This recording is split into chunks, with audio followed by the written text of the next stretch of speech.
ফের রাজ্যের উপর চাপ বাড়ালো নির্বাচন কমিশন। বিএলও সুপারভাইজার, ইআরও, এই ইআরওদের সাংমানিক এখনও রিলিজ করেনি রাজ্য সরকার।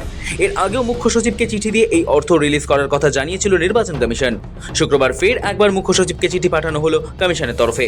যত শীঘ্র সম্ভব এই অর্থ রিলিজ করার বার্তা দেওয়া হয়েছে। এসআইআর প্রক্রিয়ার শেষ পর্বে এসে ফের কাজ বেড়েছে বিএলওদের। সিইও দপ্তর থেকে শুক্রবারই বুথ স্তরের আধিকারিকদের নতুন কাজের কথা জানানো হয়েছে, যদিও সেটা এসআইআর সম্পর্কিত কাজ নয়, ভোট প্রক্রিয়া সম্পর্কিত। জানা গিয়েছে আসন্ন বিধানসভা ভোটে বাড়ি বাড়ি গিয়ে ভোটার স্লিপ দিতে হবে বুথ লেভেল অফিসারদেরই। সূত্রের খবর, বিধি অনুযায়ী ভোটার স্লিপ বিলি করা বিএলওদেরই কাজ, কিন্তু গত 15 থেকে 20 বছর ধরে ওই কাজ করেননি অনেক বিএলও। সাধারণত রাজনৈতিক দলের কর্মীরা বাড়ি বাড়ি গিয়ে ভোট স্লিপ বিলি করেন, কিন্তু তাতে ভোট প্রভাবিত হতে পারে বলে মনে করছে কমিশন। সেই কারণে এবার বাধ্যতামূলকভাবে বিএলওদের ওই কাজ করার নির্দেশ দেওয়া হয়েছে। এসবের মাঝেই বিএলওদের কাজ বৃদ্ধি।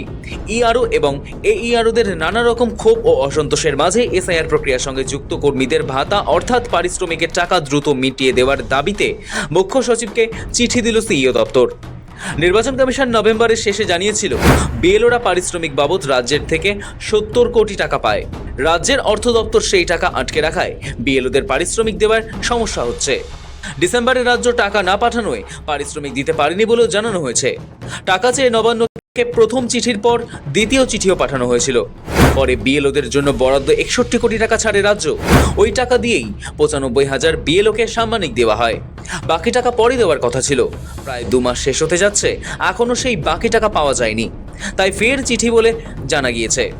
চিঠিতে বলা হয়েছে, যে সমস্ত বিএলও, ইআরও বা এইআরওদের ভাতা বা পারিশ্রমিকের টাকা এখনো মেটানো হয়নি, তা অবিলম্বে মিটিয়ে দিতে হবে। বিএলওরা প্রতি বছর ভোটার তালিকা পর্যবেক্ষণের কাজে 6,000 টাকা পেতেন, তবে সেই সাম্মানিকের পরিমাণ বাড়িয়ে 12,000 টাকা করা হয়েছে। বিএলওদের একাংশের অভিযোগ, এসআইআর এর সময় ভোটারদের তথ্য পূরণ করতে হচ্ছে, এর জন্য তাদের মোবাইলের ডেটা খরচ হচ্ছে। অনেক বিএলওর আবার দাবি, তাদের কাছে স্মার্টফোন ছিল না, এই কাজের জন্য তাদের স্মার্টফোন কিনতে হয়েছে। সেই সব কথা ভেবে কমিশনের তরফে আরও 6,000 টাকা পারিশ্রমিক দেবে বলে জানায়। বিশেষ ভাতা সহ তারা মোট 14,000 টাকা পাবেন। বিএলও সুপারভাইজারদের পাওয়ার কথা 18,000 টাকা। প্রায় 81,000 বিএলও কাজ করেছেন।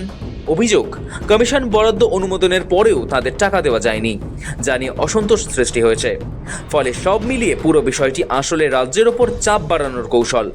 এসবের মধ্যে আবার রাজ্যের কয়েকটি বিধানসভায় শুনানি শেষ করতে কয়েকদিন অতিরিক্ত সময় চেয়ে কমিশনের কাছে আবেদন করেছেন মুখ্য নির্বাচনী আধিকারিক মনোজ আগরওয়াল। কিছু কিছু বিধানসভায় শুনানির কাজ এখনও শেষ হয়নি বলেই সিদ্ধান্ত। যদিও শুনানির দিনক্ষণ নিয়ে চূড়ান্ত সিদ্ধান্ত নেবে দিল্লির নির্বাচন সদন। আরও একটি সিদ্ধান্ত নেওয়া হয়েছে, যাদের নাম তালিকা থেকে বাদ যাবে, কেন বাদ, কারণ জানিয়ে চিঠি দেওয়ার সিদ্ধান্ত নিল কমিশন। ব্যুরো রিপোর্ট, সময়, কলকাতা।